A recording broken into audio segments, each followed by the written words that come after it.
Good afternoon. Thank you very much for attending this lecture with us. It gives me great pleasure to welcome you all to the Ralph and Ruth Gross lecture, which is a lecture supported by the very generous endowment provided by the Gross family.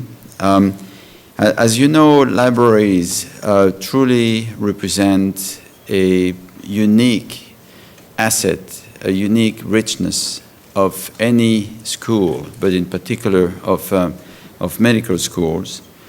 At the University of Miami, we have the pleasure to enjoy a organization of libraries that is second to none, and that provides our students and our faculty with a formidable opportunity for learning.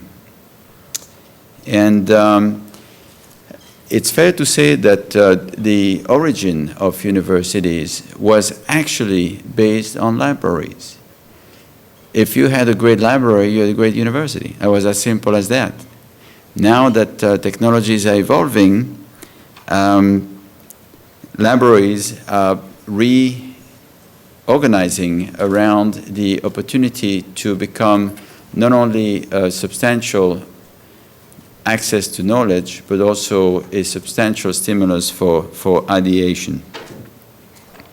This library, over the years, has benefited from a $1 million endowment fund provided by Ralph and Ruth Gross to purchase even more knowledge, more books, more journals. I love the story of Mr. Ralph Gross, who actually was a frequent visitor of the library. His business wasn't in human disease.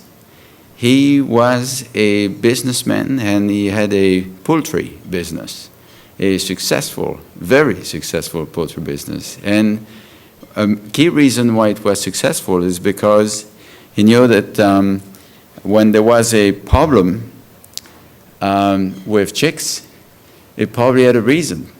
And where to find the reason for the problem with your chicks is actually in the library. And so I think there's a story, a legend, maybe the legend is true. This first batch of 100 chicks, only 8 survived. And so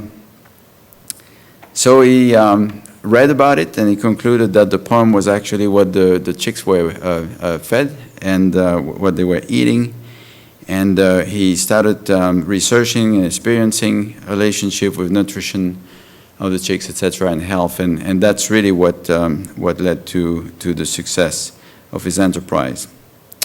And today it gives me great pleasure to welcome Mr. Gross' daughters, who are with us this afternoon, Patricia Berkman and Carol Clarkson. Thank you. Please raise your hands so that we can recognize you. Congratulations.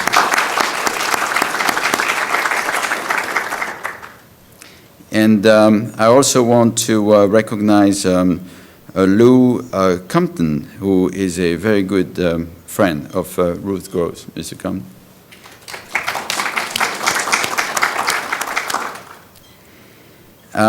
So today we have the pleasure for this biennial lecture to have a fantastic librarian and a fantastic speaker to present to us, Mary Moore. I had the pleasure of recruiting Mary as the new leader of the Calder Libraries, and you're actually the third director of the library, of the Calder Library. And she just arrived here and has been a absolutely ball of energy poured into a library with opportunities going on from a great collaboration with our central library and opportunities for this library to become even more performant as it relates to a 21st century library. I very quickly fell in love with, not Mary herself, although, you know, in another life I could have, but with her ideas, because her ideas were so amazing, they were so performant, they were so revolutionary, and at the same time so respectful for the fundamental principle of what a library is supposed to be. I thought that she was a perfect leader for our library. Previously, she was the executive director of libraries and knowledge management of the 5 library system at the University of Texas Health Science Center in San Antonio. And even before that, she had worked under our fearless president, Donna Shalala, as the head of reference and customer services at the National Library of Medicine at the U.S. Department of Health and Human Services. And it really gives me great pleasure to present to you today for our first lecture at the University of Miami, and for this wonderful Ralph and Ruth Gross lecture, our new and fantastic leader of the Calder Library, Mary Moore. Thank you.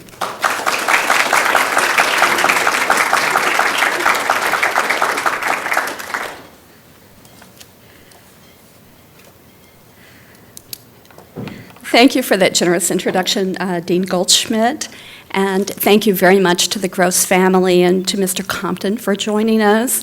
Welcome to library friends and family, to our valued guests, to our former library director, Mr. Lemkow, and to all the famous people who are here in the audience tonight. I am very honored to be among the Gross lecturers. I read each and every lecture very carefully on the web. Each of them was a celebration of the very best work at the University of Miami and the Miller School of Medicine. The theme of the best work pervades my experiences with the Miller School so far. Dean Goldschmidt said to me, "What would it take for a library to be the very best?" And that started me thinking. And later he said, "Well, you've had a pretty good career, but your best work is ahead of you. I hope you will be doing the best work of your career here at the University of Miami." And so, you know, this is what sets me apart from the former lecturers. It's that they had accomplished so much. They had accomplished best work here at the University of Miami, and my best work hopefully is still ahead of me. So I'm hoping to set the path today so that we now can do all of our best work together. So when someone says to you, "We want you to do your best work and we want the library to be the best," what exactly does that mean? What do we mean? How do we define best work, and how can we do our best work? And it's a very uncertain concept. So now that I've welcomed you to my world, I want to share some of the philosophy and theory of what being a librarian is. In our day-to-day work, we often meet people who are uncertain. They're confused about what they're supposed to do, about a topic, about a paper to write, about a project to explore or do research on. And so librarians, of course, have come up with the theory of that, and the term is sense-making. Sense-making is the process of trying to understand complex or uncertain things like what our best work is. There are a number of possible steps in sense-making, and I know that you're familiar with these, that you just basically flail around when you're uncertain, and you just look for information in any location at any time, anywhere, asking innocent bystanders, looking on the web. So I looked on the web, and I did that on Google, the define command, define best work, and the results were no definitions for best work. So then I broadened the search, and I just said, "Google, tell me about best work." And so I think that probably President Shalala knows what 1,000 million is. Is that a billion? Is that a billion? I don't know. So we find 1 billion hits for best work on Google, which is equally unhelpful. So now we come to another term in library land, and this is the term satisficing. You're probably familiar with Herb Simon. Herb Simon coined the word from satisfy and suffice, and basically it's that you look for the easiest answer. So if you're on the floor trying to treat a patient, rather than perhaps doing your evidence-based search, you might ask a colleague first. You might ask Wikipedia. If you need a memory check, but probably not the best tool to use for patient care. So a satisficing strategy is to ask people and to just go around it. I know there are people in this audience who I've said, if you were going to give a speech on our best work, what would you really be talking about? Or what would you consider to be your best work? And then as I started narrowing the concept a little bit, what's needed to do your best work? What kind of environment do you do your best work in? And if the library wanted to promote your best work, what would we be doing? So, in library land again, there's a concept. It's kind of like a roller coaster, this process of going from uncertainty to certainty. And Carol Kuhlthau is the person who modeled the process, the stages of finding information. You start out in initiation when you're trying to figure out what topic to talk on, and you're tolerating the uncertainty, and it's a very fine thing. And then you come to topic selection, and you pick the topic of your presentation, like this one, based on your prediction of the outcome. Will this be a good topic? Can I actually do this? Will people be interested? And you have a moment of brief elation. As you start to explore things and you find out maybe it's not as easy as you thought, now you are down again at the bottom of the roller coaster valley in confusion and doubt. Things start to focus. You have a moment of sudden insight. Maybe you think you can do your best work, and that's accompanied with optimism and confidence. But then you're doing the work and you realize, this is really, really hard, and to do a good job, I just don't know if I can do it. You've got increased interest. You're broadening the scope. There's more to learn. There are more people to talk to. There are other libraries to visit. There are bookstores. There's Amazon.com. But the deadline comes, and with it closure, and you have a sense of relief, and that's followed by the wine reception. So I hope that you'll follow me. This is my path as I explore the concept of best work, not really ever coming to conclusion, but just on the journey. Started trying to create a model of best work. This is not the purpose. Don't look too closely at this because it's a little kiddie diagram based on everything that anybody ever told me, but missing really probably the key elements of what it takes to do our best work. So a work in progress, and we'll keep working on this model over the next, say, 10 or 20 years together. Okay, so let's begin at the beginning. I want to tell you a little bit about myself. I always wanted to be a librarian from early childhood. I couldn't think of anything that would be more fun. But the path that my career took was indirect, and there were some unexpected diversions. When I think back about the best work so far, a lot of things come to mind, but one of the things that comes to mind is some work that I did starting in the late 1980s, and I was drafted as a librarian on a telemedicine project. I went to this telemedicine project kind of like a clinical medical librarian where, with clinical medical librarianship, you attend rounds, and when questions come up, you do a search. Well, this was telemedicine consultation, interactive video on patient care across distance.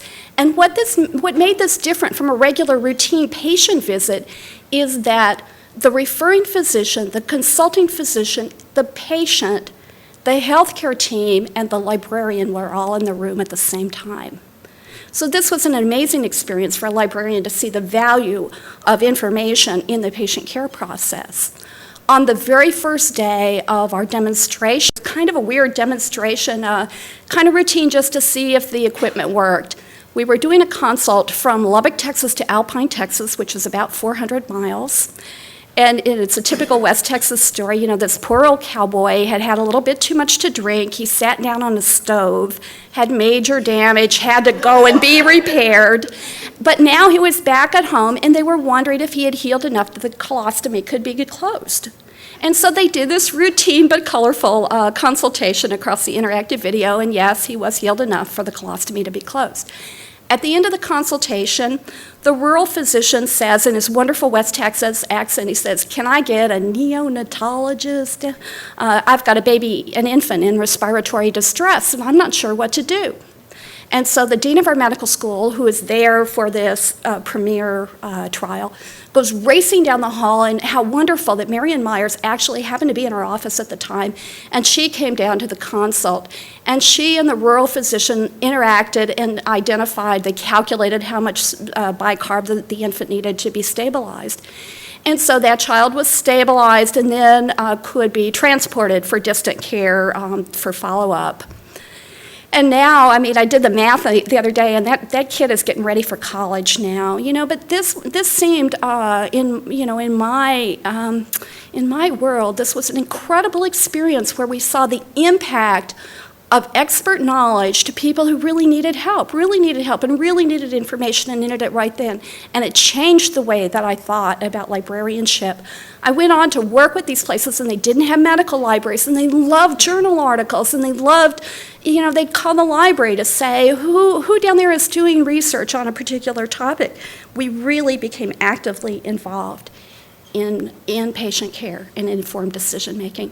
So that prompted, I think, the rest of my career when I continued to research, really, the diffusion of innovation and how people can use technology when they don't have on-site services. So let me move on to talk about the best work in medical libraries. What's happening nationally with medical libraries? Well, there are various decades for medical libraries. It started out in the 60s that we thought all we talked about was building libraries, building medical libraries. And then we talked about how do we grow our print collection, and we've heard today, the way you knew that a library was a good library was by how big their collection was, how many journal titles they had. But then everybody faced tightening of budgets, and there were budget cuts, and librarians were not popular people on campuses. In the 1990s, we saw the promise of information technology and the web. In the 2000s, we're recognizing that, we're realizing that with access to full-text journals. And probably the next decade, we'll look at libraries for developing value-added services and products. It will all be about people and about knowledge and about innovation. So Dean Goldschmidt asked, what's the best? What are the best medical libraries, and where's the gap between our library? Oh, I'm sorry, I need to back up a second. I got ahead of myself. I got excited and got ahead of myself. Composite academic health science libraries, there are a number of trends. They're using less print, more electronics, developing those collections and services we talked about. There are changes in staffing. Staff are becoming more technically skilled and more expert in specialty areas. Reference questions are getting more complex. There are increased teaching roles.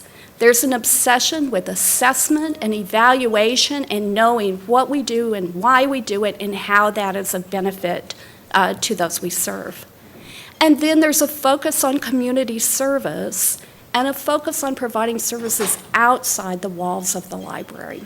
So getting out to where the action is taking place, getting out for rounds, getting out on the floor, getting out to the departments, wherever there are people who could use information services. There are a lot of challenges to medical libraries nationwide and actually internationally. Clients want to make informed decisions, but there are still a lot of barriers to doing that, and those could be time or technology or knowledge, even though we generally agree that evidence-based decisions are best, it's still very difficult to translate that into practice. There's a perception that medical information is free because so much is available on the web. And if it's free, why do we have a library budget? What is the value of the library when information is free on the web? Our missions are broadening. People are finding other things for us to do, and that's really a great thing and wonderful and rewarding.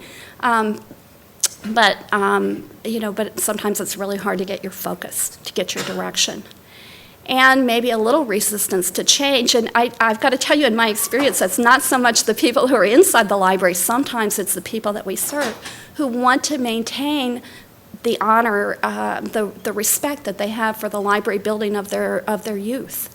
And I've got to say, that I understand that and I appreciate that too. So 3 major trends in medical libraries that are really changing what we do. And the first is knowledge management.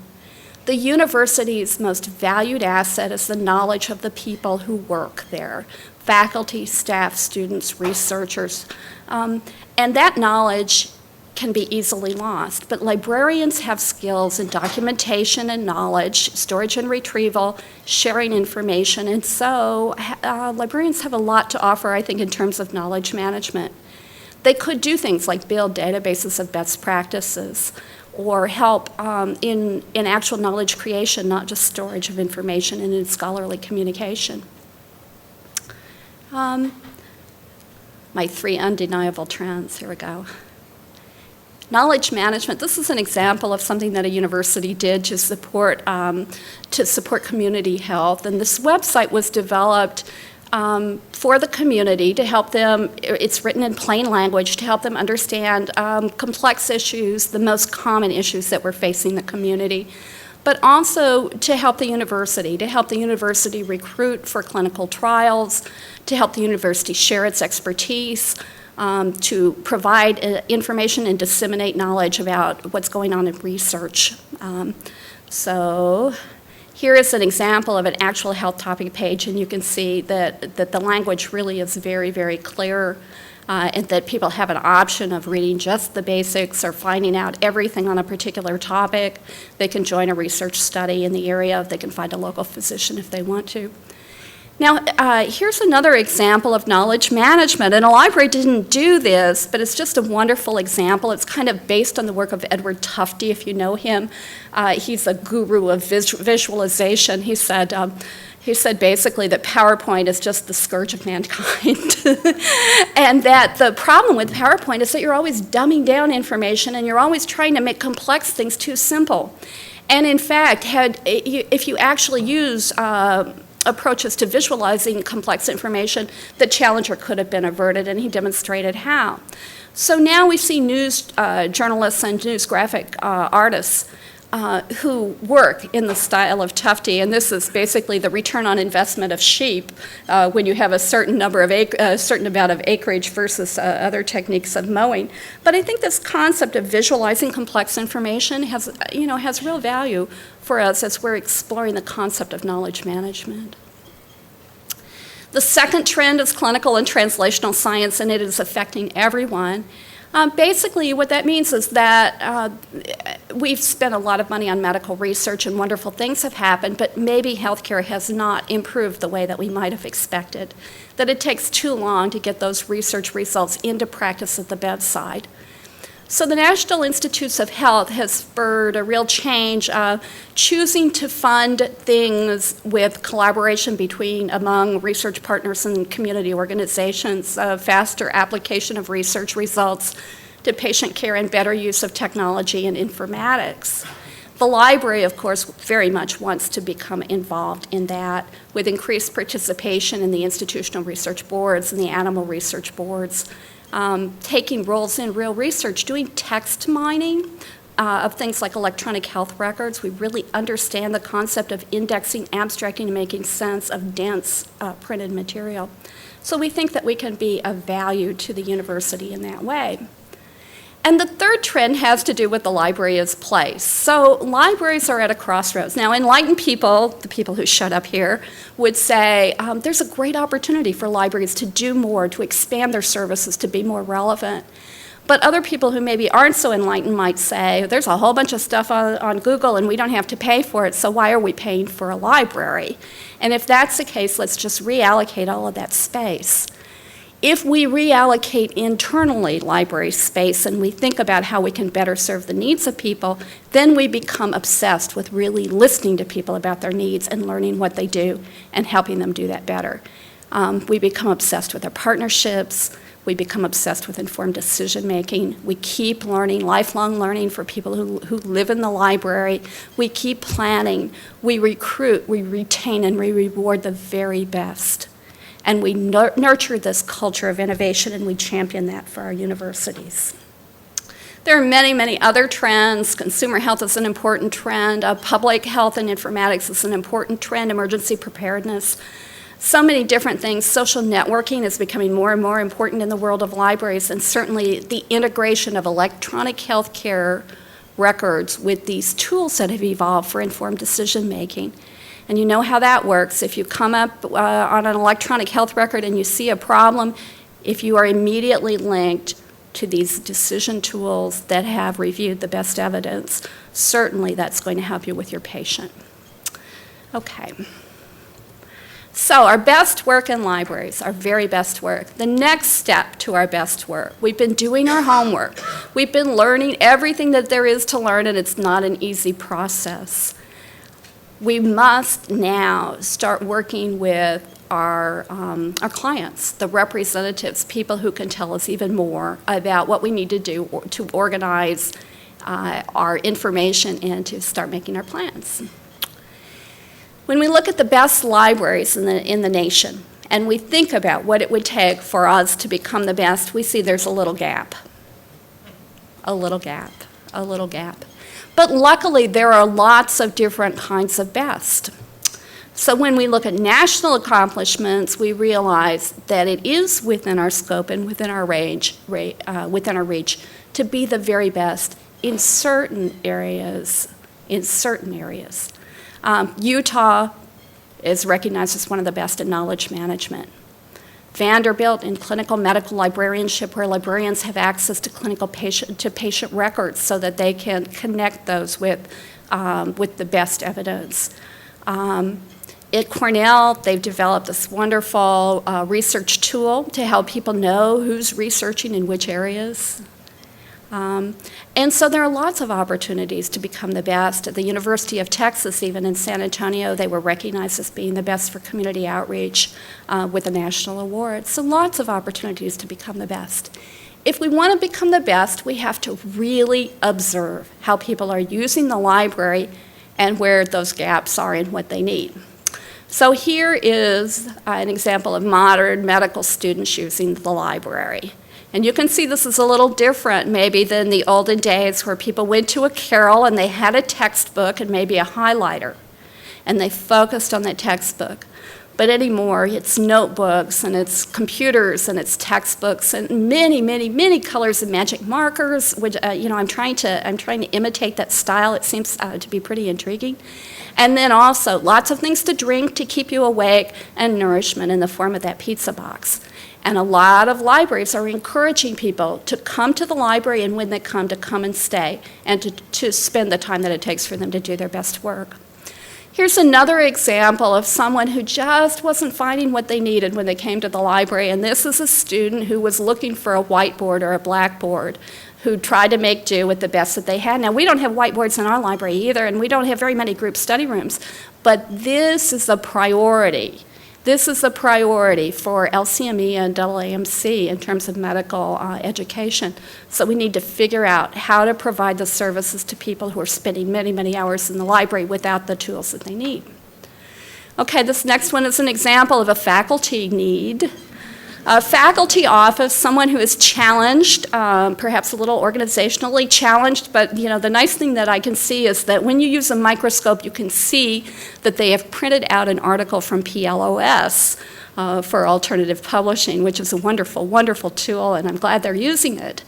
But this person suggested that maybe the library could help them by serving as a faculty getaway, a place where they could focus on particular things that they needed to work on at a time, a place where they would feel comfortable to come and stay for quite a while.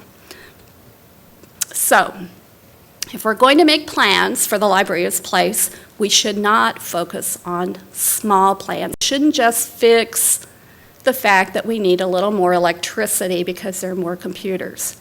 Instead, we should use as a model people who've really thought big. And this is an example, a real example of a real library, the Vancouver Public Library, that was modeled on the Coliseum. So you see on your left this article from a magazine, and you see on the right my photograph of this library in action on a Sunday afternoon waiting for the doors to open. And here is another picture of the inside and what is truly a beautiful library, truly a beautiful library. If you look on the right, you see the Seattle Public Library, also a beautiful, visionary, inspiring library, and it is highly renowned for the fact that it's a green library. Also from the Seattle Public Library, examples of how libraries are being re-engineered for group study rooms and meeting rooms and faculty getaways, lots of different things that we never thought would be relevant in a library. But they also have books, and they also have journals, and they also have coffee shops. This is an example from the University of British Columbia with their renovation. They had I think it was a $15 million renovation. And they also spent $7 million on this storage facility that you see on your left. Now, these are steel bins, about that wide, about this tall, one after another, after another, after another. And, and this machine goes out to retrieve things from these boxes. But I started thinking, in terms of storage and retrieval, what a wonderful thing this would be if you could use it for other things. And I said, do you use it for other things? And they said, sure, we put our holiday decorations in there. But, I imagine patient records. I imagine things that are still in print that we want to hang on to, but we don't need today. And I imagine what would happen if we could free up that space and use it for something else.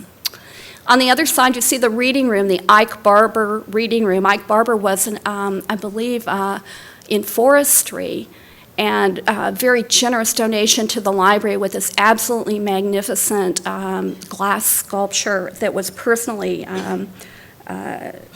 donated by his wife. Incredibly beautiful library. Okay, so we're going to bring it home now. We're going to bring it home to the Calder Library. In the past, the Calder Library was recognized for this extremely innovative library building and the strength of the print collections, the strength of the history of medicine collections, which are quite interesting, the celebration of local and regional icons in medicine, healthcare practitioners in medicine, extremely entrepreneurial fundraising, and donations of what we call mid-century art. We used to call it modern art, and many, many gifts. Wonderful past. Now, okay, so that slide is about the Calder Library present, and for me, it's a little PowerPoint joke. It's designed to show you that we did a lot of homework. We analyzed a lot of numbers. These are real numbers about how the library and how it compares to other libraries, but nobody ever intended for you to read it. Instead, they intended for me to summarize it. And here are some of the facts. We have an increase in print and an increase in electronic materials and a decrease in electronic materials. We've seen full text go up by 1.2 million uses. It's up 44%. I know I got that wrong. It's up 44%, however. Electronic journal titles are up 44%. This is over 2 years. Online catalog records are up 16%, but online catalog searches are down 16%, echoing that question about print materials. And the print collection use is really down. The total collection size is up. Okay, so again, electronic stuff is being used and used a lot, print stuff not so much. There is a decline in the the cost per use of materials. So this says that the Calder Library is a great investment for your money, a great investment. If you think back, I don't know how many people share this experience, but if you think back, we used to buy books for the library and catalog them and process them, make them available, and then we'd look at how many times they were checked out. And it usually wasn't that many times. We would buy a book for $70 and it would be checked out 3 times or 5 times or 10 times if we were lucky. But now you see the cost per use on these electronic materials is really quite reasonable. So it's a difference for us. Interlibrary loan materials that have been borrowed are also going down, and that's a measure of the strength of the collection. Okay, so now, finally, we get to scenario planning for the Calder Library. What are we going to do? We still have to summarize the characteristics of the present Calder and the strengths of the present Calder, their eagerness to embrace new materials. But to do scenario planning, we also have to explore some uncertainties in academic medicine, and this should be of interest to a few people in the audience. I don't know if you've done scenario planning, but many organizations involved in academic medicine have been focusing on this. You start out by listing uncertainties. So here's the number one uncertainty for academic medical education. We have to better prepare graduates for careers in medicine. There is a gap between the best evidence-based information and what actually happens when you're with a client, or when we are with a client, when someone's with a client. It's no longer possible to be simultaneously competent in the things that used to be the three-legged stool. You can't be equally great in practice, research, and teaching. Careers in medicine have financial disadvantages. The career path is unclear, and people still, 98% of the people in medicine say they don't have a mentor. The lack of translational research is a barrier to bringing innovations to patients. Need more emphasis on global health problems instead of just what happens in our own backyard. And let's just skip down. Finally, and the most important thing in the uncertainties is how well academic medicine relates to stakeholders. Okay. There are 5 possible scenarios for academic medicine, and what you do with scenario planning is you take something that seems fairly reasonable based on your uncertainties and you extrapolate it way out there to see how weird you can get, and then to see if that really has any meaning. So the 5 possible scenarios: academic Inc. And what happens in academic Inc. is academic medicine flourishes in the private sector, yay for us. But it means that it's purely in the private sector, that financial challenges are met in exactly the same way as they're met in the marketplace. Okay, so that's one possible scenario. Another one is that academic medicine just goes away, and people enter medicine in a teamwork environment. Kind of, I think, in my mind, this sounds a little like an apprenticeship program. The third possible scenario is that academic medicine does all it can to appeal to patients in the public media so everybody likes academic medicine and good things flow to academic medicine. It's defined by extreme consumerism. The patient is always right. Fourth possible scenario for academic medicine, focusing on global health. It's not just about us anymore. It's about everybody. It's about the network. It's about the world. And then the 5th scenario is that academic medicine, and this is really kind of charming, becomes fully engaged with stakeholders. Things are not done in isolation, that there are partners and there are boards of directors and other people talking when decisions are made, other people at the table when decisions are made. So those are scenarios, a little wild, a little out there, and not necessarily true, but possibilities of what might happen due to the uncertainties. And now you go back and you look for commonalities in the scenarios and in the uncertainties. And so words start popping out at us as we look at the commonalities: stakeholders, global, teamwork. There's still competition. There's still this business kind of concept. More and more news media, relationship to the news media and to PR. Teaching and learning become more important. Dissatisfied students might go someplace else. Lifelong learning, information technology, translational research, evidence-based teaching, evidence-based knowledge, and thinking about the future. This one's so obvious. Thinking about the future is both increasingly important and increasingly difficult for academic institutions. Okay. So now we're at the Calder Library scenarios. We've talked a little bit about our uncertainties, but now let's talk about our scenarios, some scenarios. And these are just, pie-in-the-sky made-up things. The teaching Calder, we're already pretty good at bringing evidence-based medicine to students. Can we apply those same skills throughout the curriculum? So that's one scenario. The second scenario is that we become that we try harder. We try harder to show the value of the library to what actually happens in health outcomes. Knowledge management and knowledge services, we talked about how that could be a scenario, a very different library for the future. And we'll talk in a minute about the R&D Calder, the concept of the library as a champion of innovation. And we'll also talk in a minute about the Calder's place. Okay.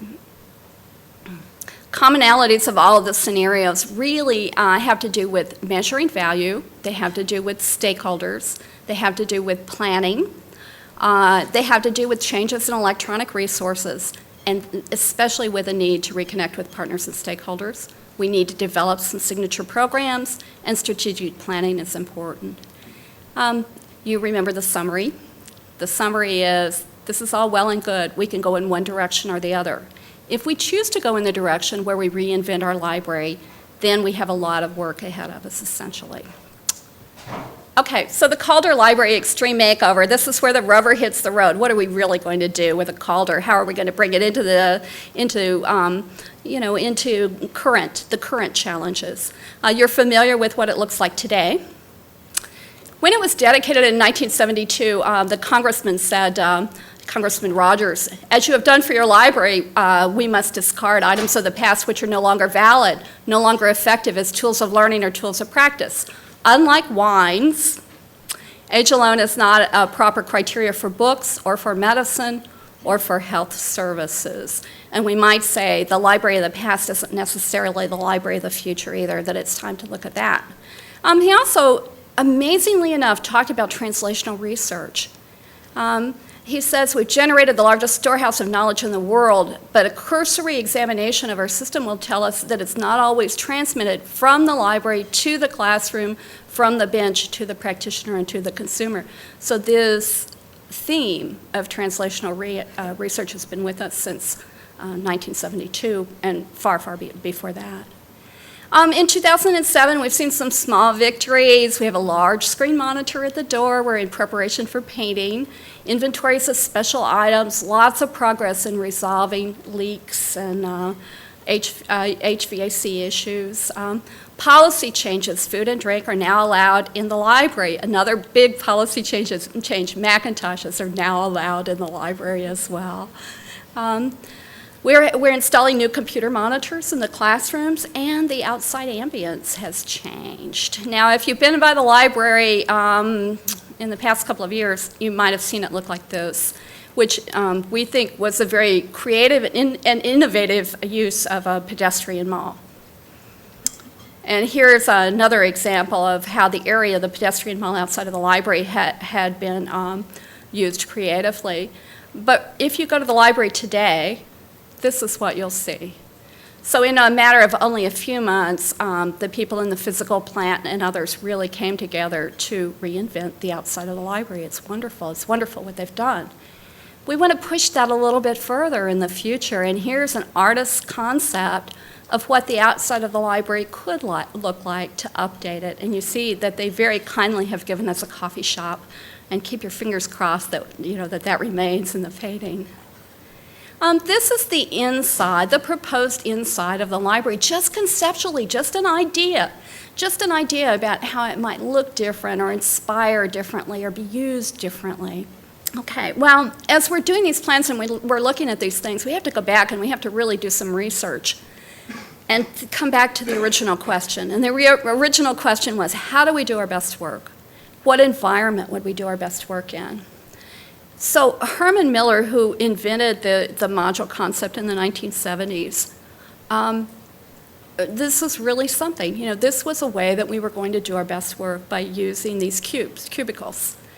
But today, Herman Miller is no longer quite as proud of their cubicle theory.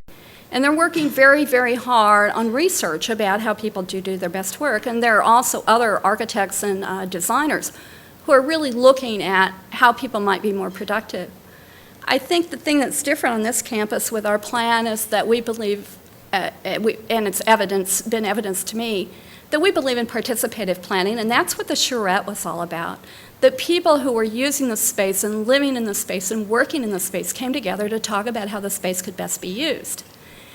When I talked with designers about workplace design and asked, who's designing that space?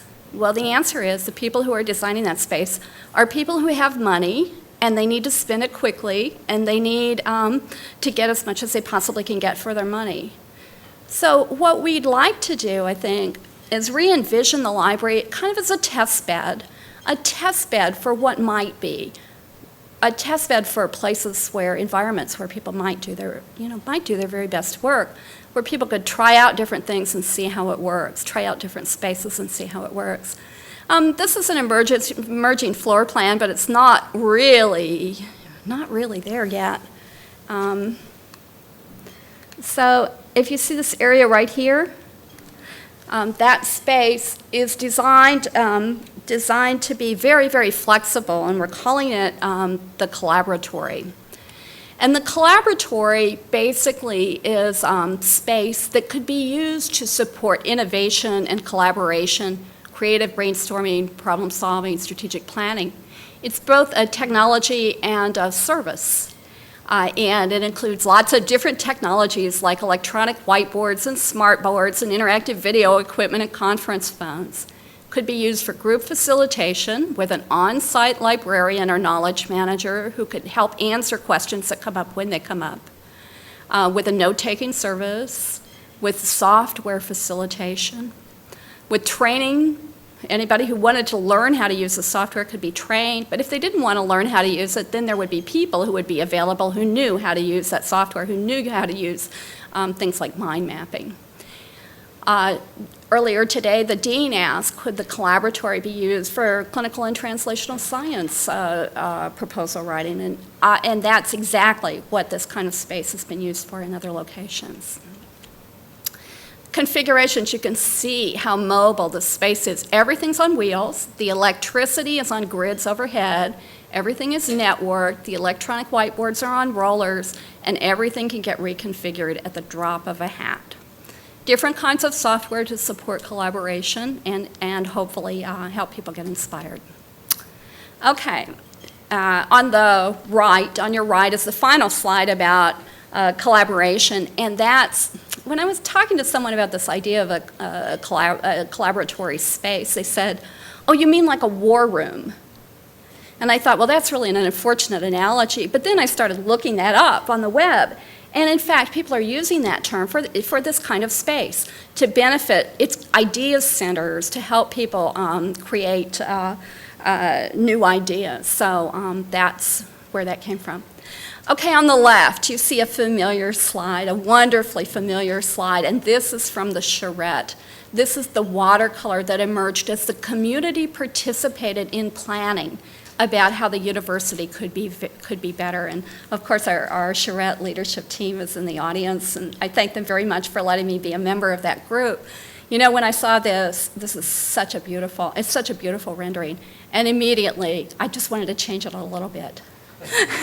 Because we know that someday, maybe there'll be funding for a new building that might include a medical library, and wouldn't it just be so wonderful to look outside the door of the library and see people there on the patio enjoying themselves.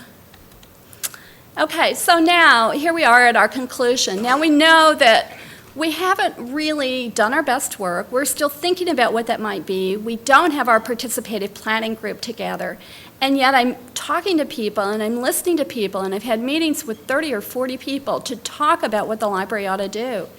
And words that they're using are echoing in my ears. And some of those words appear here. You know, what should we do? Well, you should be dedicated to helping me do my best work. And what would your best work do? Well, I work to improve the health of the people of South Florida and the world. We know that mission requires informed decisions, and we know what the library ought to do to support those informed decisions. We want to help our clients advance the things that they do on a daily basis: healthcare, education, research, patient care, community service, and organizational effectiveness. So all this is kind of coming together, but it's not quite there yet. And then, again, you're arranging words and you say, what would we really like to have in the library? We'd like to have an inspiring and a visible symbol that the Miller School of Medicine's investment in the future of healthcare is obvious, and that it is committed to discovering and creating and sharing knowledge. Obviously it is. Informed decision-making, lifelong learning, and innovation. And we want to be there. We want to be there as part of that mission. Okay, so what are the next steps to our best work? Well, we convene our planning group.